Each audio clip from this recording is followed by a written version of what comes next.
ایک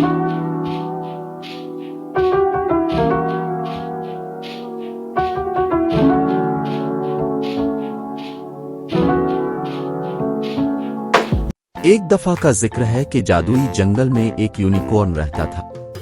اس کا سفید کوٹ، چاندی کا سینگ اور نیلی آنکھیں تھیں۔ وہ بہت خوبصورت اور دلکش تھا۔ اسے جنگل میں اپنے دوستوں کے ساتھ بھاگنا اور کھیلنا پسند تھا۔ ایک دن اس نے آسمان پر رینبو دیکھی۔ اتنی رنگین اور چمکدار چیز اس نے پہلے کبھی نہیں دیکھی تھی۔ وہ بہت متجسس تھا اور اسے قریب سے دیکھنا چاہتا تھا۔ اس نے یہ معلوم کرنے کا فیصلہ کیا کہ رینبو کہاں ختم ہوگی۔ وہ بھاگا اور بھاگتا ہوا یہاں تک کہ جنگل کے کنارے پر پہنچ گیا۔ اس نے دریا کو پار کیا، پہاڑی پر چڑھا اور گھاس کے میدان میں داخل ہوا۔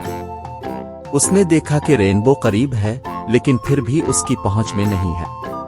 وہ دوڑتا رہا یہاں تک کہ گھاس کے آخری سرے پر پہنچ گیا۔ اس نے دیکھا کہ رینبو بہت قریب ہے۔ وہ اس کے رنگ صاف دیکھ سکتا تھا۔ وہ بہت خوش اور پرجوش تھا۔ لیکن جب وہ وہاں پہنچا تو اسے یہ دیکھ کر مایوسی ہوئی کہ وہاں کچھ نہیں تھا۔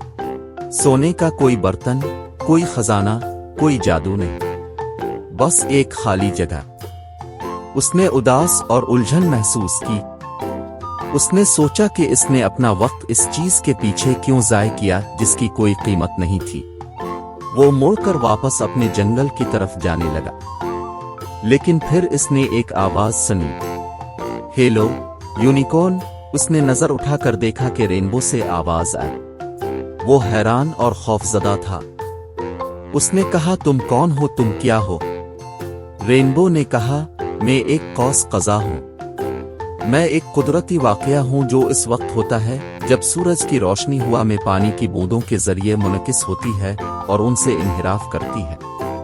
یونیکورن بولا، تم نے مجھے کیوں بلایا؟ رینبو نے کہا، کیونکہ میں تم سے بات کرنا چاہتی تھی۔ تم وہ پہلی مخلوق ہو۔ تم متجسس اور پر امید ہو۔ اپنے ارد گرد دیکھو، فطرت کی خوبصورتی کو دیکھو، سورج، آسمان، بادلوں، گھاس، پھولوں، درختوں، پرندوں کو دیکھو۔